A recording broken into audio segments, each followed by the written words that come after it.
So let's keep on with some of the big news we got on our front here in Nigeria, because a few days ago, the Nigerian president, Muhammadu Buhari, made good on his promise to ensure the financial autonomy or independence of the 774 local governments in the country. The president announced that funds has been released directly into the accounts of the local governments by the government, but President Buhari warned the local government to be prepared to answer for all those funds released to them directly.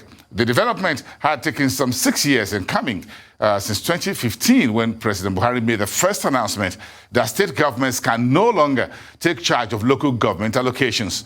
Discussing the economics of direct local government funding by the federal government, with me tonight is Paul Alaje, Senior Economist at SPM Professionals. So good evening to you, Paul, and thanks for coming. Well, this is the fund going directly now into the local governments. Mr. President was quoted in the media as saying, if the local government chairmen don't use the fund very well, they will account for it at the Kirikiri prison or with the EFCC. What's your first word on this?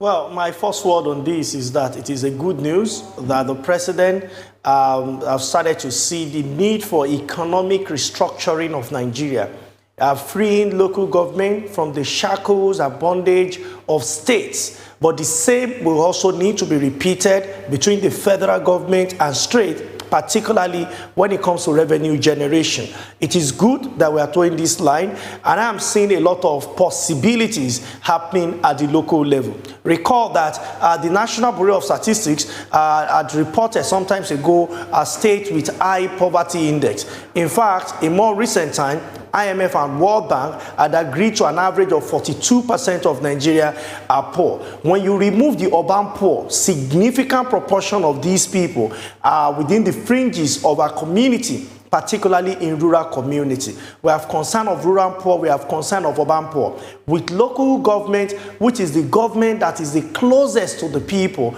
now getting funding directly without the influence of their state government, other things being equal. What it means is that developmental project and also economic activity will reach people faster than we can imagine. So here is sidestepping, calling the governments, in a manner of speaking, the middlemen, which in the local parlance gets produce and products to become higher in prices because they take from one end and sell at a markup to the other. So what are your expectations from the local governments now in terms of good governance, socio-economic deliverables, now that they're having the direct handshake with the federal authorities? Well, one of the things that comes to mind, now that local government is now sharing from federation accounts directly, which should have been ordinarily, because there are 3 levels of government within the federation, what I'm expecting is to see significant improvement in job creation. As we speak, unemployment figure, according to National Bureau of Statistics, is about 33.3%. Underemployment is above 22%, and youth unemployment is more than 50%. As a matter of fact, about 53% plus. What I am expecting immediately is to start seeing downward review of unemployment from what we have, particularly from Q3 and towards the end of the year.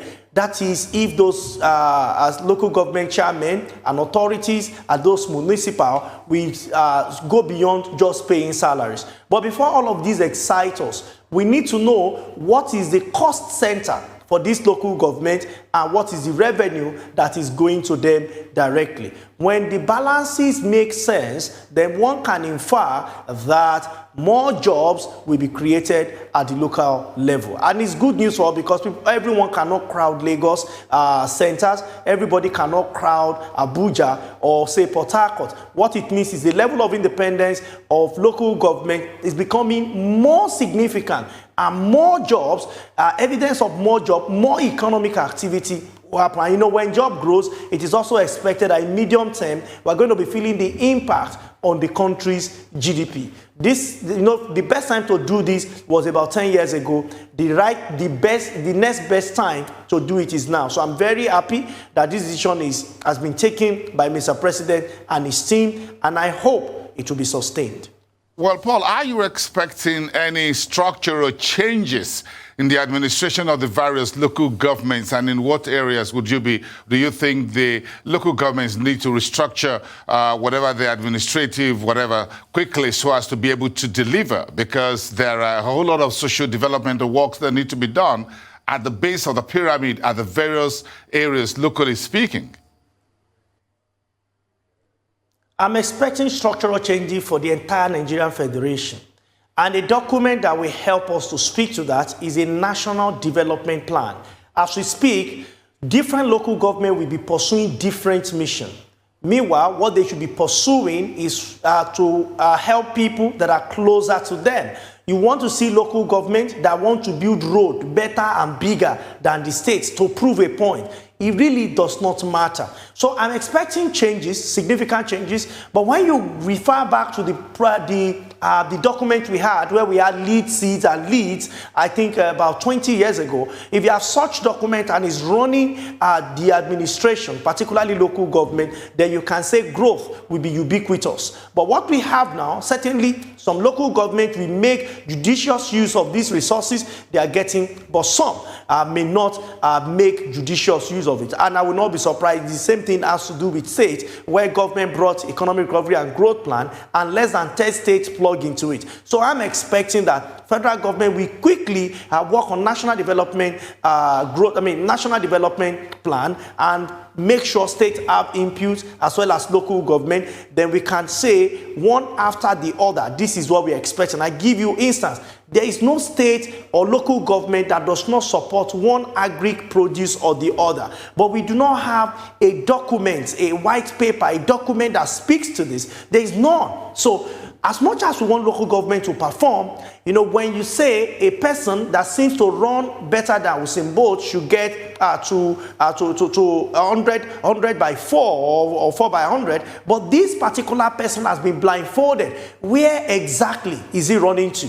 There is no document to make our vision very clear as to what we want to achieve in terms of economy with this local government. So my expectation at the moment is not as high, but my expectation will be high when we put a structure for them to work with. One of the key problems we face, very tense problem, is insecurity.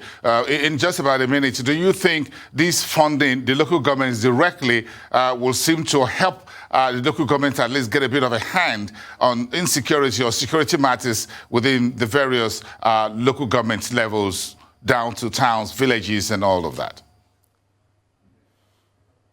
Well, it may help to reduce the scale of insecurity because it is expected that they will do the right thing. And, you know, this is purely on expectation. But, you know, to have access to funds and do the right thing is a different kettle of fish. But when people within the rural community, particularly areas that have high level of insecurity, have access to fund and they fund projects, what should be funded? What it means is that local government should also have budget they are presenting. And I will encourage all Nigerians, the way we demand accountability from federal government, to demand the same for state and for local government. Doing that, then we can see how that will help reduce the level of insecurity across different areas of Nigeria today. Thank you. We thank you for your time on the show this evening. Paul Alaje, Senior Economist at SPM Professionals. Thank you very much.